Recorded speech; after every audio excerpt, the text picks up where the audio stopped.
ஒருத்தருக்கு ஜாதகம் நல்ல பலமா இருந்து, விதி நல்ல பலமா இருந்து, கோச்சாரங்கள் 4மே கெட்டு போயிருந்ததுன்னா, அவருக்கு எது பலன் தரும்?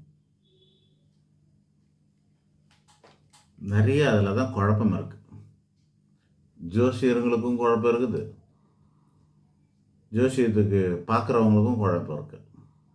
அதாவது நம்மக்கிட்ட வர கேள்விகளில் இந்த கேள்வி அதிகமாக இருக்குது. எல்லாரும் சொன்னாங்க மேஷ ராசிக்கு எனக்கு ஆஹான்னு இருக்கும் ஓஹோன்னு இருக்கும்னு சொல்லிட்டு, ஆனால் எனக்கு ஒன்றுமே நடக்கல, அசம்பாவிதம் தானே நடக்குது, ஏன் அப்படி சொன்னாங்க அப்படின்னு சொல்லி ஒரு கேள்வி. டிவியில் எல்லாம் குருபலம் நல்லா இருக்குன்னு சொன்னாங்களே, சனி நல்லா இருக்குன்னு சொன்னாங்களே, இந்த பயிற்சி நல்லா இருக்குது அந்த பயிற்சி நல்லா இருக்குன்னு சொன்னாங்களே, ஏன் வரலன்னு. முதல்ல டிவியில் இதில் எல்லாம் நல்ல பலன் சொல்கிறவங்கள நம்பாதீங்க, கெட்ட பலன் சொல்கிறவங்கள கூட நம்புங்க. நல்ல பலன் சொல்கிறவங்கள நம்பாதீங்க. பாசிட்டிவாக சொல்லணுமேங்கிறதுக்காக சொல்கிறாங்க. ஏன்னா மக்களோட பலவீனம், நெகட்டிவை வந்து ஏற்றுக்க மாட்டாங்க, பாசிட்டிவாக தான் ஏற்றுப்பாங்க. நீங்கள் நல்லா இருக்க மாட்டீங்கன்னா அந்த வார்த்தை உங்களுக்கு பிடிக்காது. உங்களுக்கு ஓஹோன்னு வருவீங்க, உங்களுக்கு ராஜ்யோகம் இருக்குது, அடுத்த வருஷத்துலேருந்து நீங்கள் பெரிய ஆள் ஆகிடுவீங்கன்னீங்கன்னா நம்புவாங்க. நம்பிக்கை தான் வாழ்க்கை.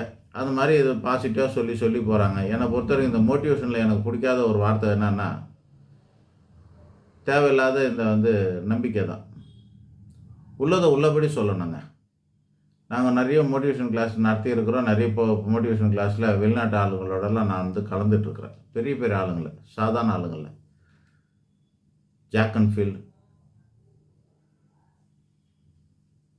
இது மாதிரி பெரிய பெரிய ஆளுங்களெல்லாம், பிளேயர் சிங்கர் சொல்லக்கூடியாரு, பிரைன் டிராசிங் சொல்லக்கூடிய ஆளுங்க, இந்த மாதிரி பெரிய பெரிய ஆளுங்களோட கிளாஸ்லலாம் நான் உட்காந்துட்டு வந்திருக்கிறேன்.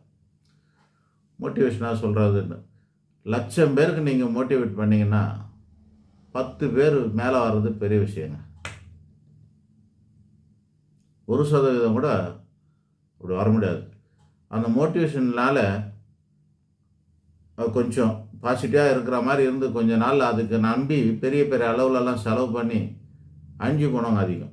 இன்னும் சொல்லப்போனால் அந்த எம்எல்எம் கம்பெனிலாம் இருக்கும், இன்சூரன்ஸ் கம்பெனி, எம்எல்எம் கம்பெனிலாம், அவங்க இந்த மோட்டிவேஷனையே ஒரு டூலாக வச்சு அது மூலியமே மக்களெல்லாம் அட்ராக்ட் பண்ணி எல்லோரும் உள்ளே சேர்ப்பாங்க. கம்பெனி பேர்லாம் சொல்ல வேண்டாம். இது ரொம்ப அட்ராக்டிவாக இருக்கும். அதை வச்சு உள்ளே சேர்த்துட்டு மோட்டிவேஷன் ஸ்பீச்சை கொடுத்துட்டு ப்ராடக்டை விற்றுருவாங்க, இல்லைன்னா ஆளை என்ரோல் பண்ணிவிடுவாங்க, உள்ளே சேர்த்துருவாங்க. இதே வேலை. ஆனால் எல்லாருக்கும் பலன் தருமானா தராது. இப்போது படிப்பு சொல்லி கொடுக்குறோம்,